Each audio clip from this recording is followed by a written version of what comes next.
So, as the previous group mentioned, that you need to take a minute out of your day, relax, just go with the flow.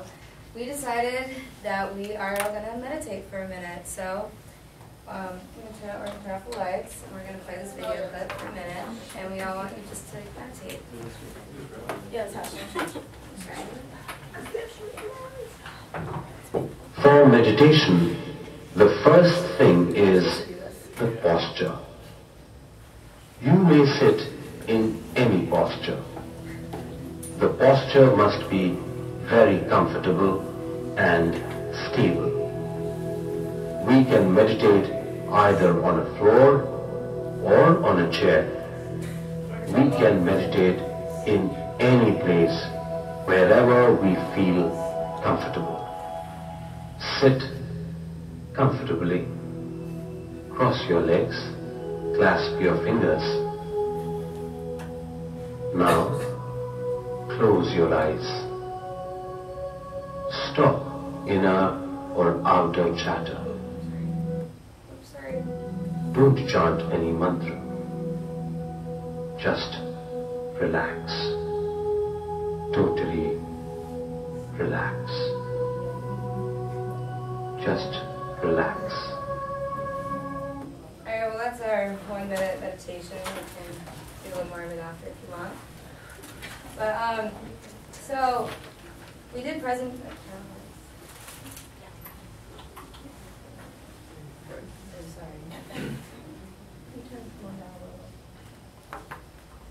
So, we did Presentation Zen by Gar Reynolds. I'm Sarah Bell. I'm Kim Rich. I'm Danielle Silman, Brittany Davis.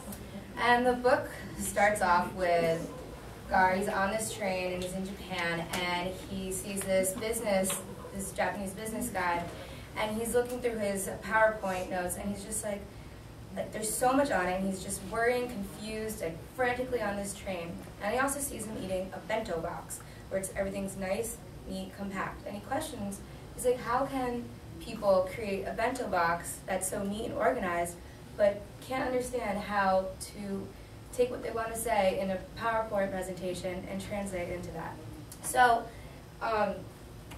first we're going to talk about presenting in today's world. You guys might think that PowerPoint has been around forever, but in fact it's only really been around for the past 15 to 20 years. And when you think of PowerPoint, you think serious business, when in fact PowerPoints and creativity are not mutually exclusive. Like within your PowerPoint, you have to be creative. So Gar first says it's an approach and not a method, meaning that there is no systematic rule. That's what an approach is. A method, there's step-by-step process. So he talks about how you need to incorporate design. It should be unconscious thinking. You need to tell a story that you can relate to your customers. Symphony, you want to create relationships among your PowerPoint and what you want to say. And you want to include emotion in it, which is empathy. You want to make it funny, humorous. And you ultimately want to create meaning to the people that are looking at your presentation. So he then also talks about creativity, and you need to start with a beginner's mind, which basically means, like, do you guys remember when you were little children and you were jumping up and down and you're like, whatever, like, I can't get hurt, because like you didn't know that you could get hurt.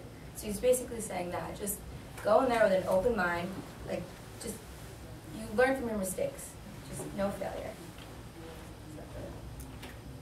Okay, so a major point in the book was slowing down. And this slowing down starts from the very beginning, from when you're just starting to get all your information gathered before you start your presentation. So in the chapter, it's talked about that busyness is actually the problem, not actual being busy, but busyness. So what that means is, they give the instance of there is a man that works in a firm, and he has a huge presentation he has to present for. And he was getting all his information, but he was stressing out because he had his boss calling him on one line, and then on the other line he had another client asking what different aspects they have for what they're selling. And he was just overwhelmed. So busyness, that definition is just being overwhelmed, not having enough time in the day to get things that need to be done. So slowing down, take a step back, like we just did meditation. You need to take a step back, relax, get all your information cleared and out of the way. And the major point was that busyness kills creativity. if you're busy throughout the day and you're overwhelmed with work, you're not going to have the most creative mind. When you go into starting a presentation, you want to have a creative mind. That's the most important part. So they had two main questions. Before you start a presentation, you want to ask yourself, what's your point and why does it matter? What's your point? They want to know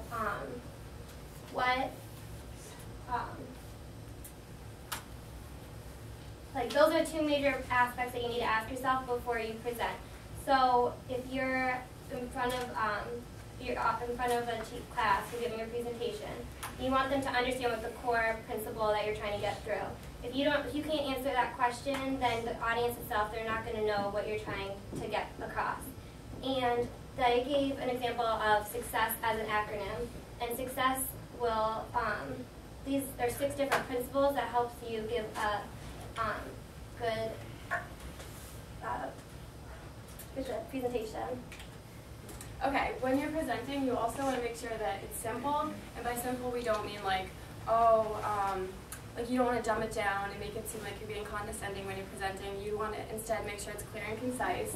And an example we had, there was a story in the book, and it was a guy who had a fish store, and he had a sign outside the store, and it said, "We sell fresh fish here."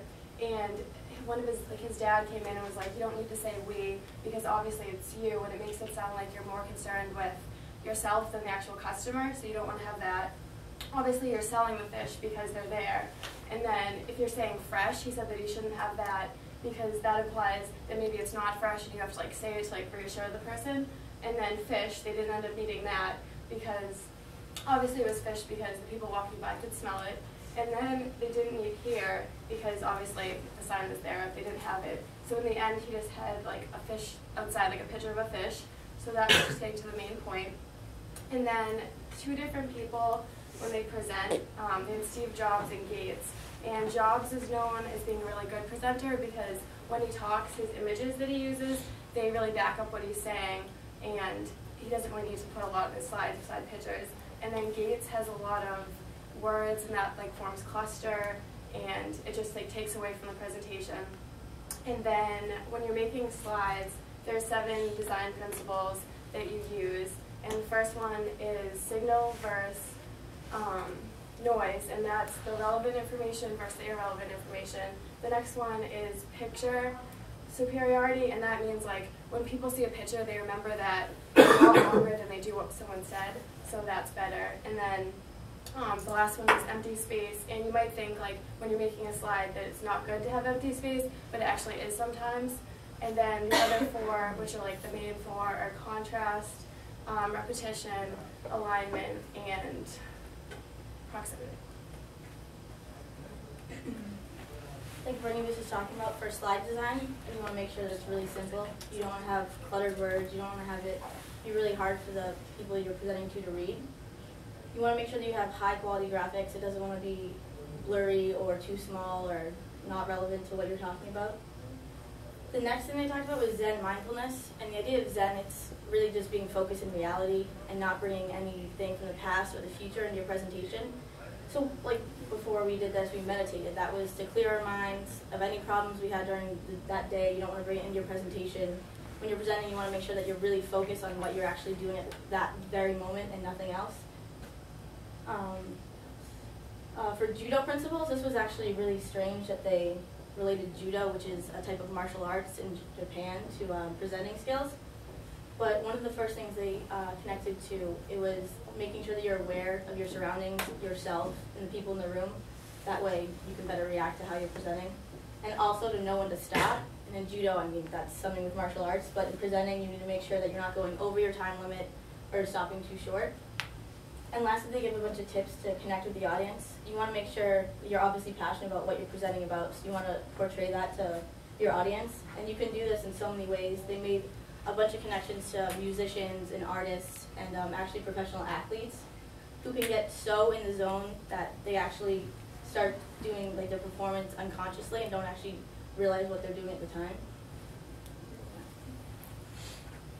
Lastly, basically presentation Zen's about the here and the now and what's at this moment. And so when you're making a presentation, you just want to make that meaningful connection with the audience. having too many words on our the slides, that's pointless, because research has stated that when people can't listen and read at the same time, so they're either listening to what you're saying or they're reading your slides. So if you have a paragraph on your side, like, why are you even there? Why are you even presenting? So that's basically it, just simplicity. Any questions? Yes. Have you guys meditated before this? I have. I mean, if you count yoga, That's a bonus. I had like meditation things on my iTunes. Would you say it helps? Definitely. One time I remember I was just really, really stressed out, and I was at my house, and I just YouTubed like how to meditate, and I thought it really helped. And then I came back to school and made my roommates meditate. That was weird.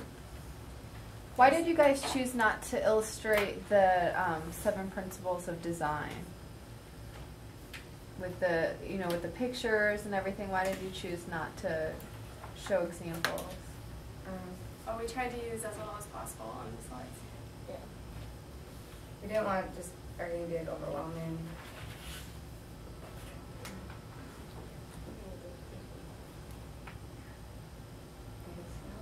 What did you guys do to try to boost your creativity? Meditation, that example right there.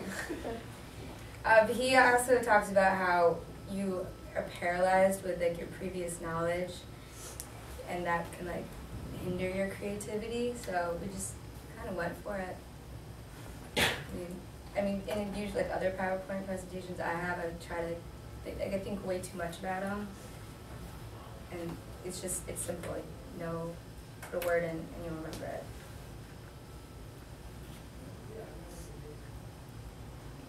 Okay, thank you.